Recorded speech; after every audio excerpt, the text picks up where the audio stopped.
Hello everyone, how are you? I really hope you're well. I haven't made a video in a very long time. I probably look different if you watch videos before. I've got new glasses and I've had a haircut. So the first is some really exciting news. I was looking on my website yesterday.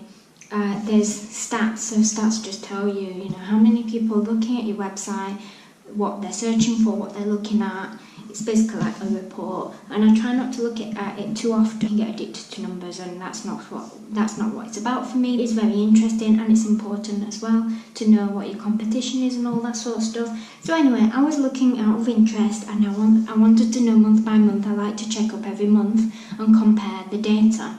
So I was looking at last month, August, and last month was probably the quietest month of blogging for me because there was Never Grow Up, my event, so I was really busy. Surprise! Last month there was a record-breaking, in the whole time I've had my blog, record-breaking number of views. Last year, the same time last year for the month of August, there was 20,000 views, which is amazing, right?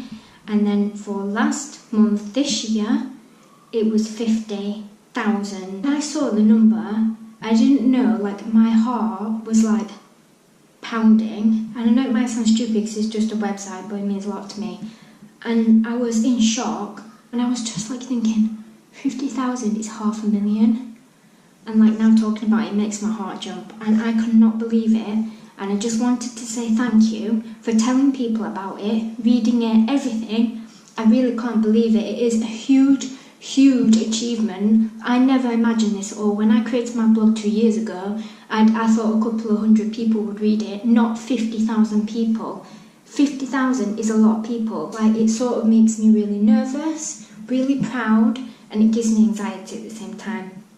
But I really wanted to tell you all, and we can celebrate it together. If you're watching this and you do read my blog, thank you, because you're part of that 50,000. But me and Ollie have a spare ticket for Wheelgate. We bought them in the January sale, in January obviously, and it's a free adult ticket, 2 free adult tickets, sorry. The child one, it doesn't include a child ticket because children are free under 90 centimetres, and I think Eric still is. That's why we didn't buy one. So if your child is over 90 centimetres, you'll have to buy your child a ticket, but it's 2 adults and you can use it.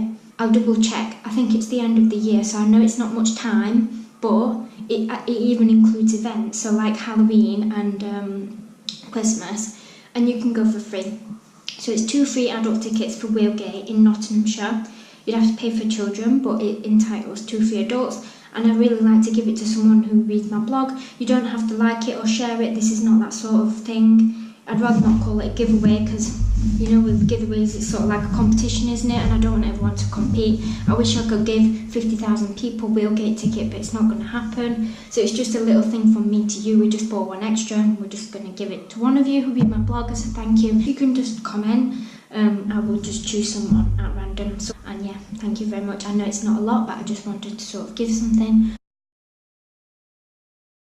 The second thing is to do about Never Grow Up. Now, the way I'm going to talk about it is I'm going to say my event, because I am talking about it from my point of view.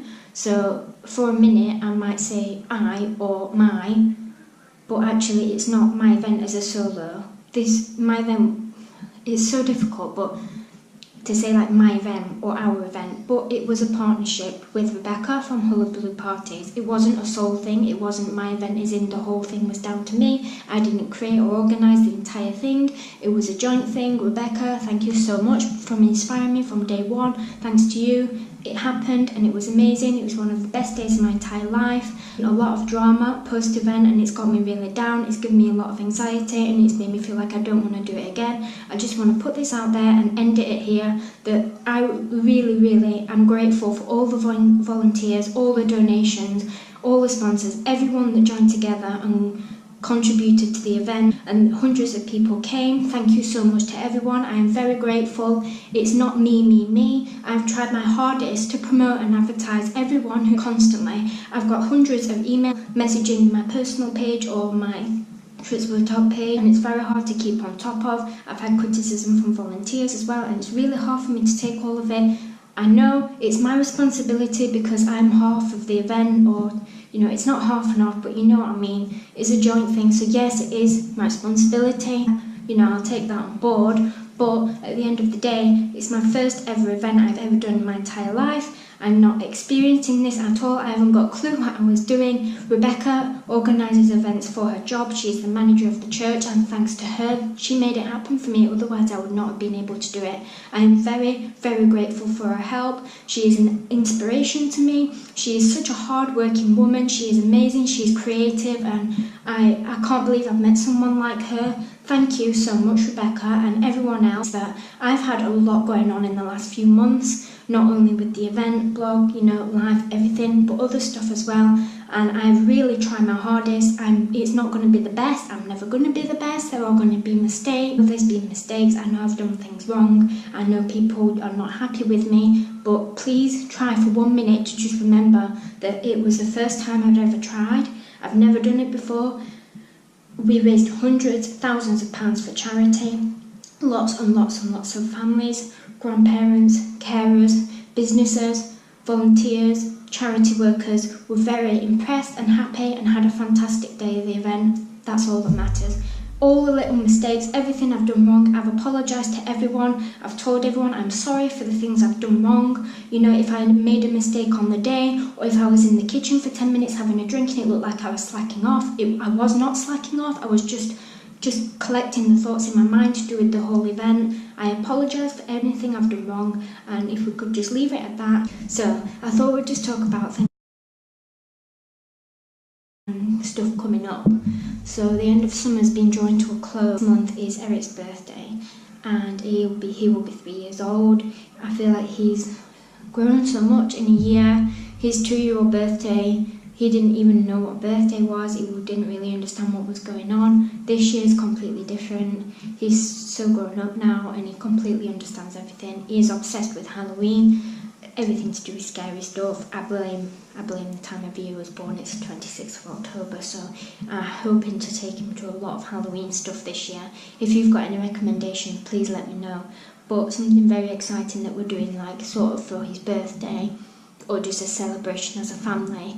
Me and Ollie, by the way, really like to celebrate birthdays, and basically it's an excuse, isn't it? But we always like to go on trips or overnight stays, or do something big for birthdays. And before we had Eric, actually we used to go on holidays abroad and stuff for our birthdays, so it's always been something we'd like to do. Eric's birthday, it's during half term, but the week before, Ollie's got his last holiday week for the year from work.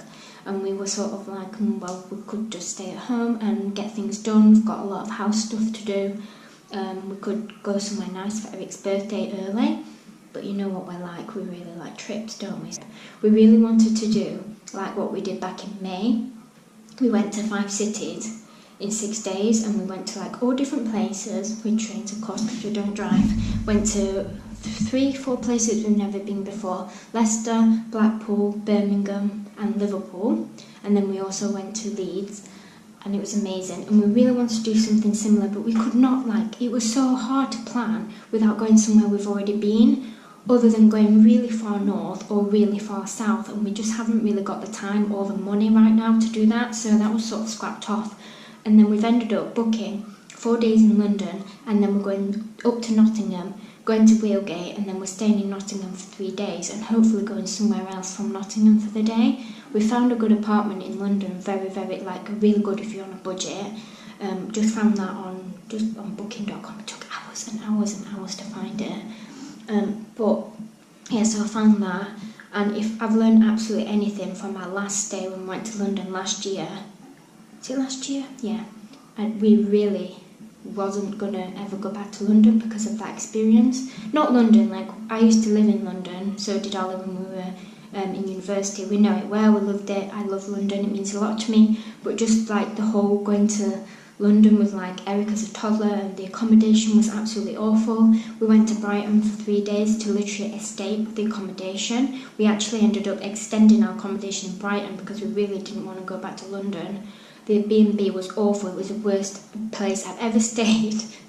I would not recommend it. I would definitely not recommend booking a bog standard B&B somewhere on the outskirts of London when you've got children. I don't want to go into details, but it was awful. So that was a lesson learned, and after that I thought, you know, unless we've got thousands of pounds to spend on accommodation, we just can't go back to London, because I'm not willing to stay something like that. We haven't got any money to stay somewhere nicer. Every year I think about London and I always itch to go back because it means a lot to me, and there's loads to do, and I know that Eric will really like it. So I was looking, didn't I? And it was always on my mind. And the thing is, once I've got something like on my mind, or destination to go to, or city or trip or anything, all I know is this. Don't laugh, but like I'll just end up doing it anyway. Like I get so inspired to go places that unless it's absolutely ridiculously out of budget or it's just not doable at all, then I'll end up going. So no one can usually say no. I'll find a way. So but London. So we're going there next month, and we're going to Wheelgate with the tickets I mentioned earlier on. So I'm very excited because we're going to Wheelgate on the Saturday, and the Saturday is when they start their Halloween stuff. So that's sort of like the big day out for Eric, and I really think he'll love it. And then the week after that, Ollie's back to work, but lots of Halloween stuff is on. It's half term, so I'm just going to try and take Eric to as much as I can. We don't really have much money, so it's going to be a lot about free stuff. I've seen on the Saturday, which is the day after Eric's birthday, Conisbrough Castle's got a free Halloween event on, so I've got that in mind. And then on Sunday it's Out of This World and the Little Monsters Halloween party at the mall, so definitely going to take Eric to that. Last year it was amazing, and it's just like a big Halloween free day out in Sheffield City Centre. So Sunday is planned. Not sure about Saturday, maybe the Conisbrough Castle thing because it's free. If you know anything else free that's like Halloweeny that's going on that weekend, I'll do a whole like big week roundup. But if you have any personal recommendations for that, please let me know. Eric's birthday is on Friday, so it's the 26th, and I'm thinking maybe we'll just spend it with family, but I'm not sure if there's like a really good something going on his birthday that's really Halloweeny, good for toddlers and cheap or free, then we'll end up going to that. But it's just trying to fit everything in. I wish I had just money to just go on days out and not worry about it, but I don't. Like, if I could just go a train that was just days out and trips, and then I had to talk to it and say, hello, I want to go to such a place, I need such money, and trains are going to be such a thing, and blah, blah, blah, and then it's that money, that'd be perfect, wouldn't it?